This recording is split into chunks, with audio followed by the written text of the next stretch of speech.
Hello, good morning everyone. How are you all? I hope you all are fine and safe at your home. Students, take out your GK book fast. Today we are going to start with chapter 2 of class 7th, that is Unbelievable Natural Phenomena. Okay, open page number 6, right? Students, you see a rising moon, a setting sun, a ice sheet collapsing, a spider spinning their web. मतलब आप लोग देखते हो sunset होता है, moon rise होता है, मतलब कि सनसेट होता है, सूरज डूबता हुआ देखते हो, उगता हुआ देखते हो, सन भी उगता है। और जो स्पाइडर होती है मकड़ी, वो अपना जाल कैसे बनाती है, आपको पता है ये क्या है सब?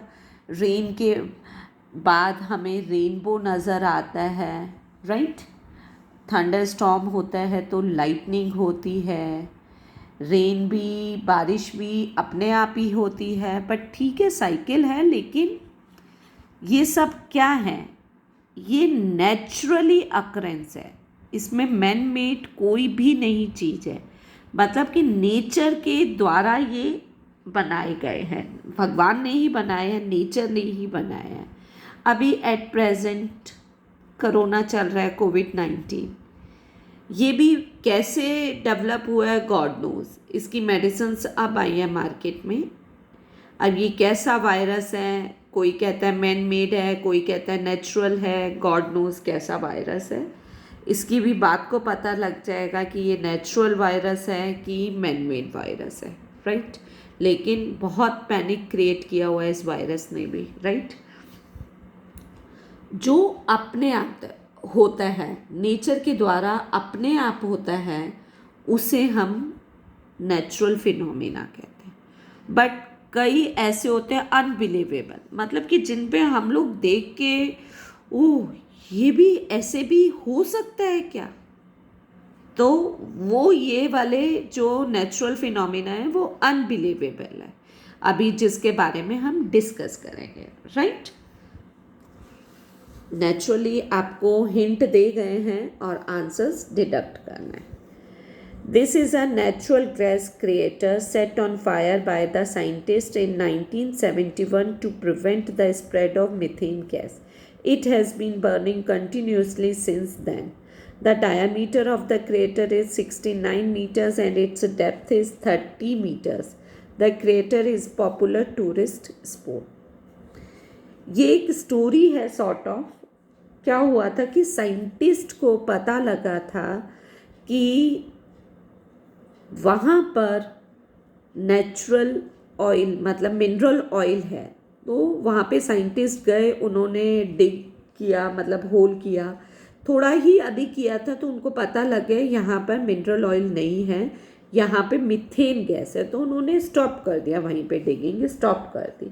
आफ्टर सम टाइम वहाँ पे एक एक्सीडेंट हुआ और वो टैंकर सॉर्ट ऑफ जो भी था वो उस होल के अंदर चला गया, जिसकी वजह से मीथेन गैस बाहर फैलने लग गई। अब और methane gas is very harmful for the environment, pollution create करती है। तो फिर साइंटिस्ट ने क्या किया कि उनकी ये नहीं चेक किया कि नीचे कितनी गैस है, मीथेन कितनी गैस है, और उन्होंने जस्ट उसको बर्न कर दिया कि ये अभी जला देते हैं तो ये बर्न। लेकिन नीचे मीथेन बहुत सारी गैस थी, मिनरल नेचुरल गैस थी, जिसकी वजह से वो आग लग तो गई, लेकिन अभी तक वो आग वहाँ पे है, राइट? वो आग अभी तक बुझी नहीं है। ये स्टोरी है इसकी, और यही बताया कि नेचुरल गैस है, फायर करी गई थी साइंटिस्ट के द्वारा 1971। इट ऑलमोस्ट 50 ईयर्स हो गए वहाँ पे वो जल रही है। To prevent the spread of methane gas, methane gas को स्प्रेड होने से उन्होंने बचाने के लिए वो तब से कंटिन्यूसली वहाँ पे जल रही है, जिसका डायामीटर है 69 मीटर्स एंड डेप्थ है 30 मीटर्स, ठीक है?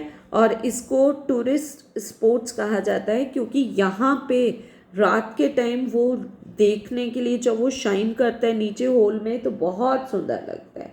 पर इसको डोर टू हेल कहा जाता है, राइट? क्या है ये? Door to help. ये हेल्प बॉक्स में नेम्स दे रखे हैं, उसी में से मैम ने चूज़ किया है, मतलब कि ढूंढा है। इसको डोर टू हेल्प कहते हैं। इसको एक और भी कहा जाता है, right, gates to help, right. Door to help भी कहा जाता है और गेट्स टू हेल्प भी कहा जाता है, राइट।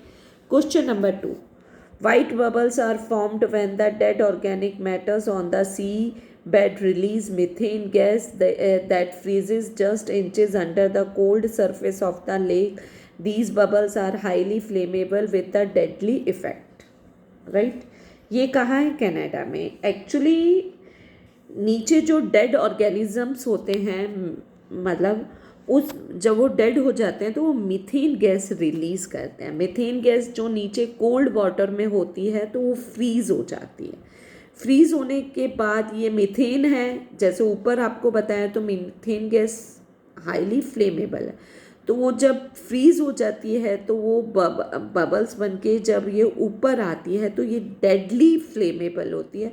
मतलब कि इसमें ज़रा सा भी फ्लेम कैच हो जाए तो बहुत वो होता है। तो ये जो बबल्स, आइस बबल्स होते हैं, ये फ्लेमेबल होते हैं। तो इसको क्या कहते हैं? Flammable ice bubbles, right. Question number 3, many species of phytoplanktons are known as to emit light. When they are washed ashore by the tides, these chemical energy change into light energy and thus they illuminate in the dark. कुछ species होती हैं जो micro organism होती हैं, जो हमें नज़र नहीं आती लेकिन बहुत माइक्रो होती हैं। वो जो नाइट में इमिट करती है लाइट, और जब ये वेव्स नाइट में आती हैं, टाइड्स वगैरह, तो केमिकल एनर्जी चेंज हो जाती है लाइट एनर्जी में, तो ये चमकती हैं। तो इसको क्या कहते हैं? बायोल्यूमिनेस्ट वेव्स। इसे क्या कहते हैं? बायोल्यूमिनेस्ट वेव्स। बायोल्यूमिनेस्ट वेव्स की स्पेलिंग BIOLUMINESCENT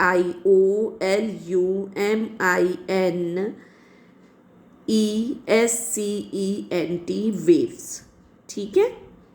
ये एक मॉलद्वीप है, मॉलदीव्स है, वहाँ पे होता है ऐसे नाइट में, right. Question number 4, it is a salt lake. It in some areas where very high evaporation take place, water evaporate and salinity level increase, thus cyanobacteria increase. These red pigmented photosynthesis organism give red color to the lake. ये एक salty lake है।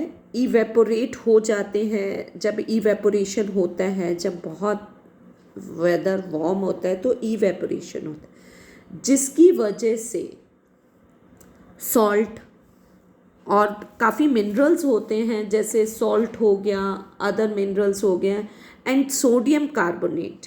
Sodium carbonate Natron भी कहते हैं जिसको, उसकी वजह से वो सब सॉल्टी हो जाता है, तो वो जो साइनोबैक्टीरिया इंक्रीज हो जाते हैं, जिसकी वजह से फोटोसिंथेटिक होता है, तो जिसकी वजह से वो ऑर्गेनिज्म रेड कलर के नज़र आते हैं। तो जब वो रेड कलर के नज़र आते हैं तो उनको हम क्या कहते हैं? Red lake, right. Clear. Next question 5th, it is richly concentrated with several minerals including compounds of magnesium, calcium, sodium, etc. Most of the water in the lake evaporates during summer, leaving large spots on the lake colored according to the mineral composition to from natural walkway around these spots. इसको spotted lake कहते हैं। Actually क्या होता है, जैसे पहले वाले में बताया, इसमें भी मिनरल्स बहुत होते हैं। जैसे कौन कौन से मिनरल्स होते हैं? मैग्नीशियम, कैल्शियम, सोडियम भी, लेकिन सबके कलर्स अलग अलग। जब ये इवेपोरेट हो जाता है पानी तो इनका कलर अलग अलग हो जाते हैं। तो ये पेबल्स, अलग अलग पेबल्स की तरह ये स्पॉटेड लेक नज़र आता है। कलर्स अलग, फुल बहुत ब्यूटीफुल लगता है। आप इसकी वीडियो कहीं पे सर्च मारिए तो आपको दिखेगा कि ये कितना ब्यूटीफुल लेक लगता है, right. Question number 6. Millions of red crabs are living in this small area. These red crabs are well known for the mass migration to lay eggs in the ocean. Actually यहाँ पे कुछ time period होता है जब crab जो होते हैं eggs को ले करते हैं, और एक क्रैब बहुत सारे लेग्स ले करते हैं, तो ये उस टाइम पे इतने क्रैब्स हो जाते हैं कि ये क्रिसमस आइलैंड लगता है, मतलब कि रेड कलर हो जाता है, क्योंकि इतने सारे केकड़े होते हैं तो वो रेड कलर का लगता है, तो दैट टाइम इसको क्रिसमस आइलैंड कहा जाता है, right. Question number 7. It is a giant submarine sinkhole, circular in shape, over 300 meter in diameter and 124 meter deep. It is a great tourist spot and part of a World Heritage Site. ये भी एक तरह का wonder ही है। ये सी के अंदर एक केव है, होल टाइप का है, सर्कुलर है, जो पहले वाटर लेवल कम होता था तो हमें नज़र आता था, लेकिन अब वाटर लेवल बढ़ गया, ऊपर से नज़र आता था, तो अब ये नज़र नहीं आता। स्कूबा डाइविंग होती है वहाँ पे, तो इस केव के अंदर जब हम डाइव करते हैं तो ये केव है, और इसी को ही हम सिंक होल कहते हैं। ठीक है, अब मैं इसका बहुत डिटेल तो फिर कभी क्लियर कर दूंगी, बस यही है कि ये केव है पानी के अंदर, इस जॉइंट है, और इसको स्कूबा डाइविंग करते हैं तो हम इसके अंदर जाते हैं तो हमें पता लगता है ये केव है, राइट। इसको क्या कहते हैं? Great blue hole, right. Question number 8.